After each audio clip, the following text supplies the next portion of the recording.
Tragedi yang butuh doa luar biasa disebut nazilah namanya. Nazilah. Jelas? Maka beliau bersama dengan Imam Abu Hanifah sama-sama ya tidak mengamalkan kunut dalam sholat subuh, juga dalam sholat maghrib, khususnya yang subuh yang dikerjakan sekarang ini, ya kebanyakan di Syafi'iyah tidak dikerjakan oleh Imam Ahmad bin Hanbal. Sepakat dengan Imam Abu Hanifah, yang diambil adalah riwayat hadis ini, ya yang kedua. Tapi beliau kemudian menerapkan dalam nazilah. Jadi kalau ada kejadian-kejadian tertentu yang butuh doa, boleh dipraktekkan kunut, dan tidak hanya dalam subuh, tapi dalam sholat lima waktu. Boleh di subuh, boleh di zuhur, asar, maghrib, dan isya. Khususnya subuh dan maghrib. Itu yang diambil oleh Imam Ahmad bin Hanbal. Jadi kesimpulannya, di sini nanti kita akan temukan ada yang mengamalkan kunut, ya seperti dalam mazhab Maliki dan mazhab Syafi'i. Bahkan di mazhab Maliki itu hukumnya ada dua. Imam Maliknya menghukumi dianjurkan mustahab, tapi ada satu bagian dari mazhab Maliki, ya namanya Zaid, itu menghukumi wajib kunut itu dalam sholat subuh. Ya, walaupun jumhur menolak itu. Jadi mewajibkan kunut karena dalil yang pertama, karena Nabi tidak meninggalkan itu sampai dengan meninggal dalam setiap subuh. Hadisnya Anas bin Malik. Jadi sedunia itu ketika melihat hadis yang sampai kepada kita dengan beragam ini, teman-teman sekalian, Bapak Ibu sekalian, para ulama menyimpulkan dengan 4 kesimpulan. Satu, boleh, ya kan? Silahkan, ada keutamaan. Yang kedua, ada yang menyimpulkan wajib digunakan, ya dari bagian dari mazhab Maliki. Yang ketiga, memandang bahwa itu tidak dilakukan karena bukan bagian dari sholat subuh. Dan yang keempat mengatakan itu sunnah muakkadah mazhab Syafi'i, dilakukan dalam subuh, diikutkan pada rakaat kedua setelah ruku', dan dihukumi sunnah muakkadah. Karena sunnah muakkadah kalau tertinggal itu karena lalai, maka diganti dengan sujud sahwi. Kalau sedang sendirian atau imamnya adalah versi kunut, imam yang kunut dan lupa, ya maka saat dia kemudian sebelum salam dia sujud sahwi. Ya, berapa kali? 2 kali sujud. Jelas sampai sini? Sekarang pertanyaannya begini, kenapa kok ini bisa meriwayatkan Nabi kunut, yang ini meriwayatkan Nabi nggak kunut? Ini saya jawab dulu ya. Dan di sini kita akan temukan keindahannya. Perhatikan. Karena nggak semua sahabat Nabi itu tinggal di tempat yang sama. Anas tinggal di mana?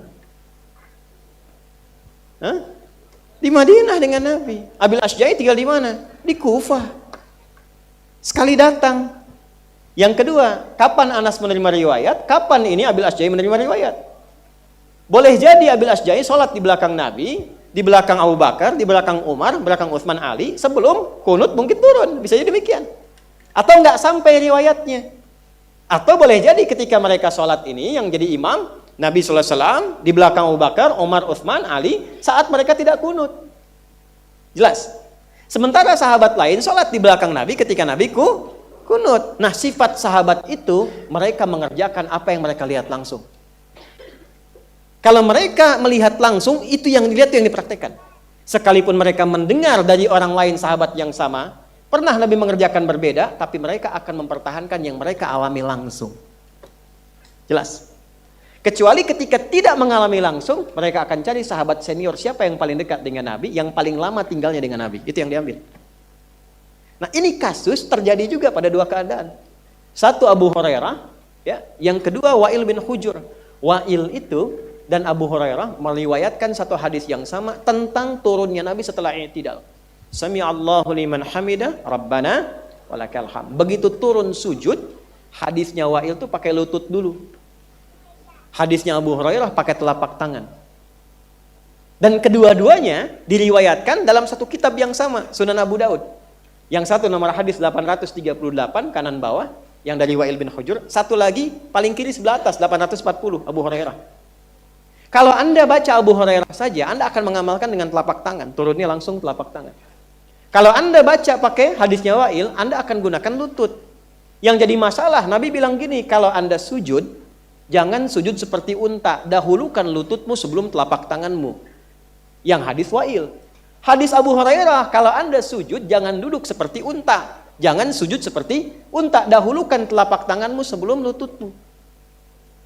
Kok bisa bertentangan? Ya kan?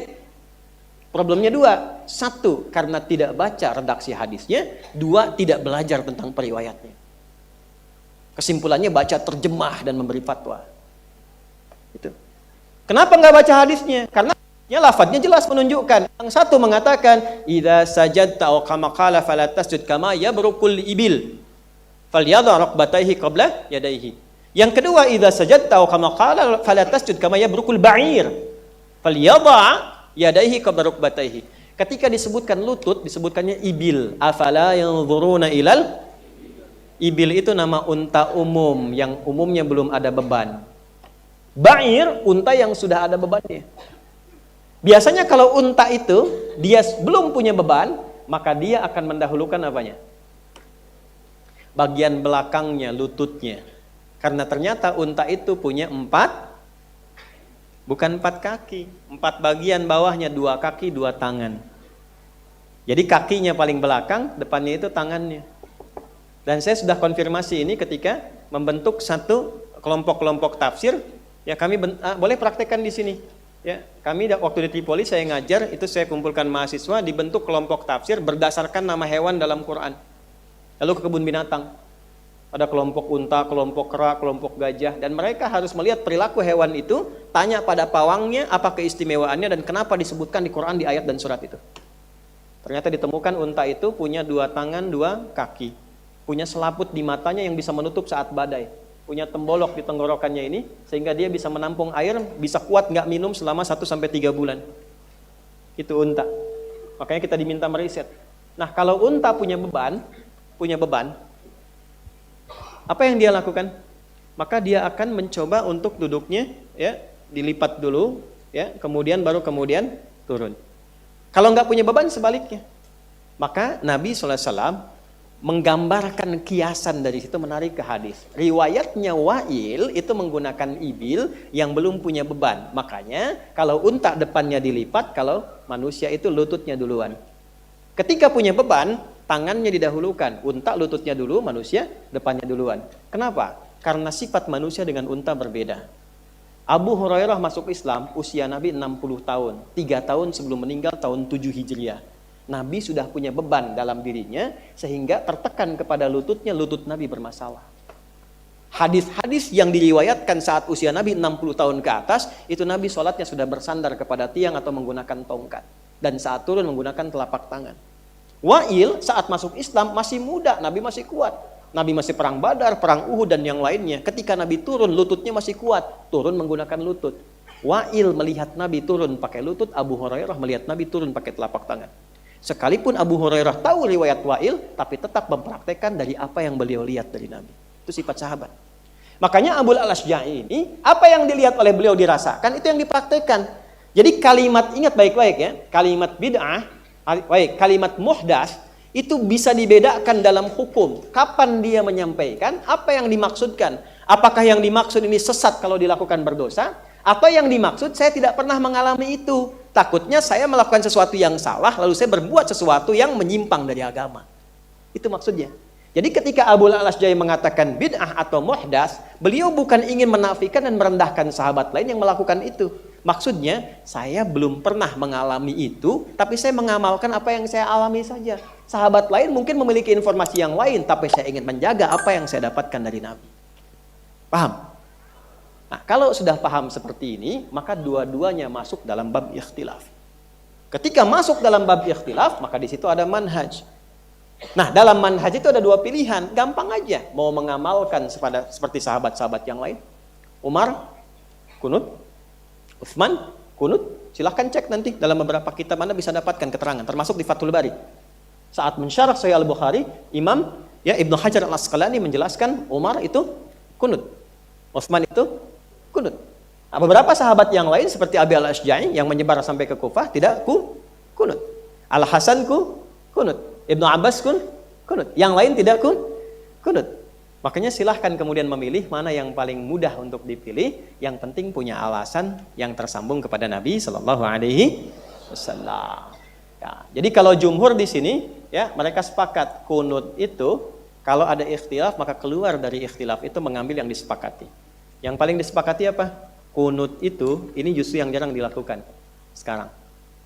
yang paling disepakati yang nggak ada ikhtilafnya kunut dalam witir. Tapi antum kalau tahajud kan jarang kunut di witirnya.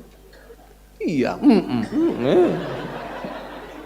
Antum ngeributin yang subuh tuh yang dalilnya beragam, tapi yang sudah pasti nggak dikerjain. Kunut witir itu dalilnya pasti.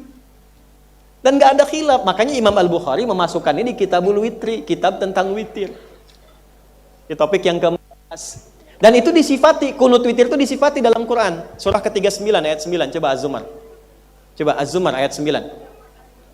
Amman huwa qanitun ana al-laili sajidan wa qa'ima. Ada? Apakah sama orang yang nggak pernah ibadah dengan orang yang ibadahnya puncak tertinggi, yang sering bangun malam? Dan ketika bangun malam disifati dengan kunut di situ. Amman huwa qanitun. Ada ayatnya? Ya. Quran surah 39 ayat 9. Amman huwa qanitun. Ada? Ana al-laili sajidan wa qa'ima. Apakah Anda pernah membandingkan nggak antara orang yang nggak ibadah sama sekali dengan orang yang istimewa ibadahnya sehingga dia menjaga ibadah sholat malam? Ketika ibadah sholat malam itu disifati dengan qanita, pemilik sifat kunut. Bukan hanya khusyuknya, tapi sifat kunut di situ juga dikonfirmasi dalam hadis Nabi, kunut dalam witir. Dan Al-Hasan ketika mengajarkan datuk saya kepada saya doa kunut, itu mengatakannya dalam witir. Paham? Sehingga witir itu nggak ada ikhtilaf. Karena itu kalau mau keluar dari ikhtilaf, tahajud laksanakan walaupun 2 rakaat, witir 1 rakaat, sertakan kunut di situ. Jelas? Nah, dalam kasus sholat subuh tinggal pilih mau kunut berarti jalurnya ke sini, hadisnya Anas, yang praktekkan Imam Malik, Imam Asy-Syafi'i. Mau ngambil nggak kunut silahkan.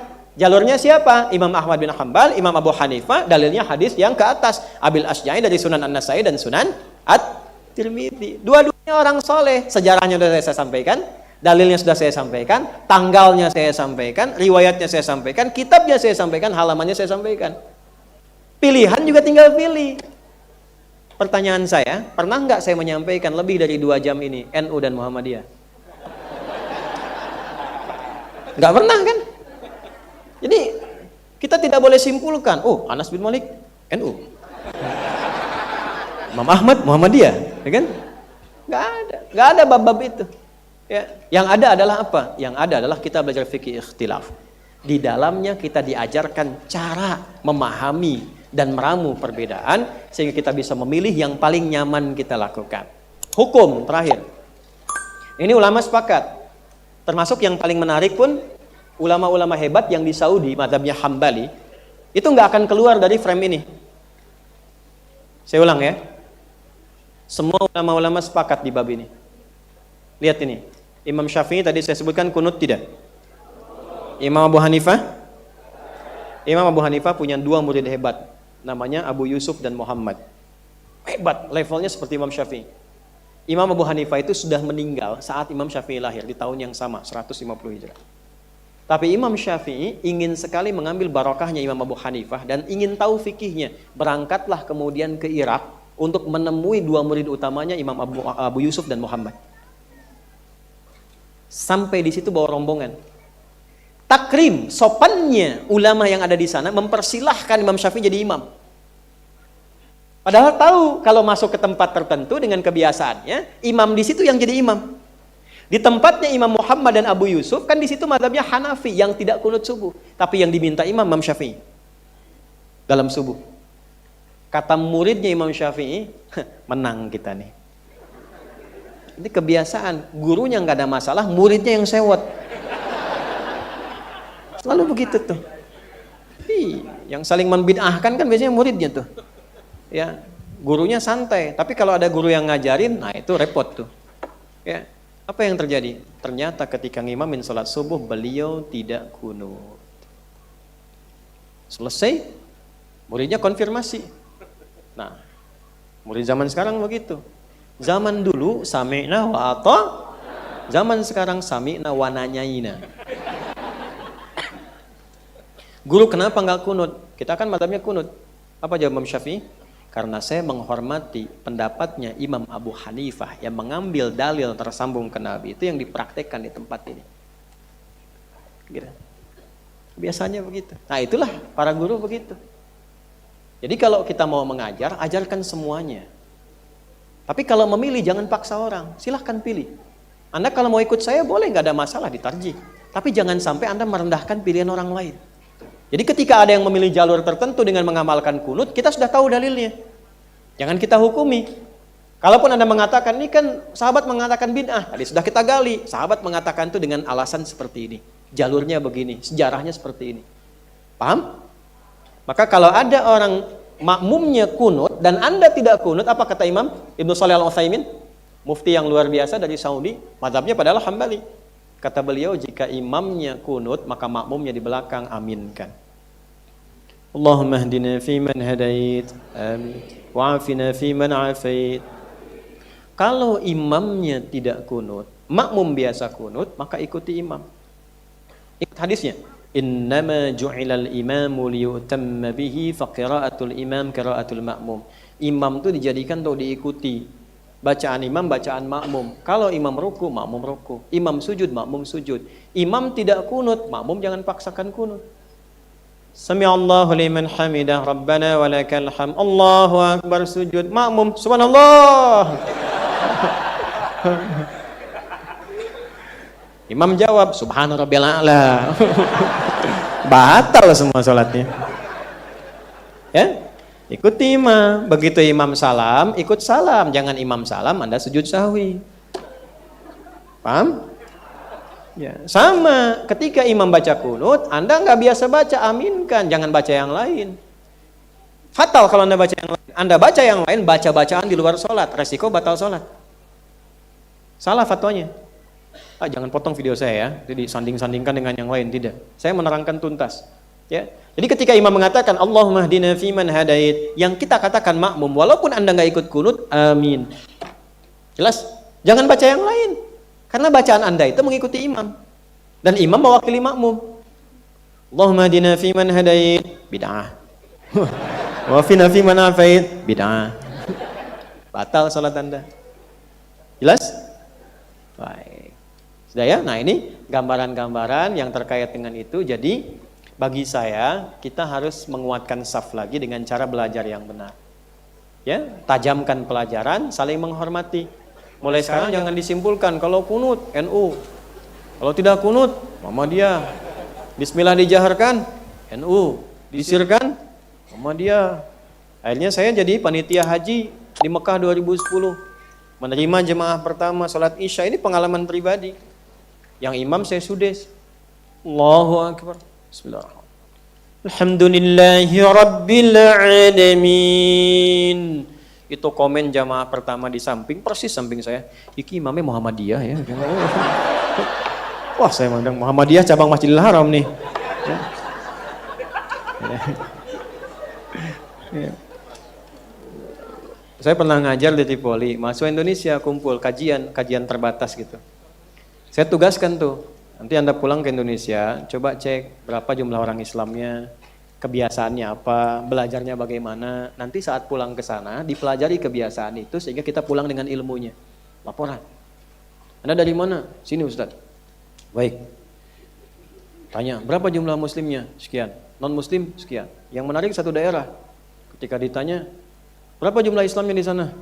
98% Islam. Sisanya apa? Muhammadiyah. Nah, jadi Muhammadiyah organisasi, kan? NU juga organisasi. Demikian juga Persis, Dewan Dakwah dan sebagainya. Perkuat semuanya itu supaya saling menguatkan satu dengan yang lainnya. Belajar hazanah klasik keislaman kitab Turath, di situ NU ada keunggulan. Belajar praktikal, bagaimana membangun berkemajuan, praktek-praktek nas dalam konteks kehidupan Muhammadiyah ada keunggulan.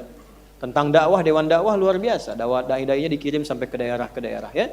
Jadi jangan sampai kita terpecah belah dengan isu-isu yang demikian. Kuat sebagai orang Islam, kuat sebagai Muslim, dan yang paling penting ngaji itu menciptakan kita membentuk perilaku yang lebih dekat dengan Allah, memuliakan sesama, bersikap lemah lembut. Ya, awas hati-hati jangan menghilangkan pahala. Ya, saya kira itu yang bisa disampaikan kesempatan kali ini. Allahumma taqabbal minna innaka antas sami'ul alim. Tub 'alaina innaka antat tawwabur rahim. Allahumma ya arhamar rahimin Rabbana la tada' lana fi maqamina hadza dzamban illa ghafartah. Ya Allah, jika ada pendosa yang hadir di majlis ini, jangan biarkan ia meninggalkan majlis ini kecuali Engkau ampuni seluruh dosa-dosanya. Wala hamman illa farajtah, jika ada yang tengah gelisah maka mohon ya Allah tenangkan keadaan hatinya. Wala dainan illa qadaitah, jika ada yang hidupnya sedang dililit utang piutang maka mohon ya Allah limpahkan rezeki untuk melunasi utang-utangnya. Wala asiran illa yassartah, jika ada yang sedang mengalami kesulitan maka mohon ya Allah angkat dan hilangkan segala kesulitannya. Allahumma ja'al jam'ana hadza jam'an marhuma wa tafarraqana min ba'di tafarraqan ma'suma. Rabbana atina fid dunya hasanah wa fil akhirati hasanah wa qina adzabannar. Sallallahu alaihi wasallam Muhammad wa ala alihi wa sahbihi ajma'in. Wa akhiru da'wana subhanakallahumma wa bihamdika asyhadu an la ilaha illa anta nastaghfiruka wa natubu ilaik. Walhamdulillahi rabbil alamin.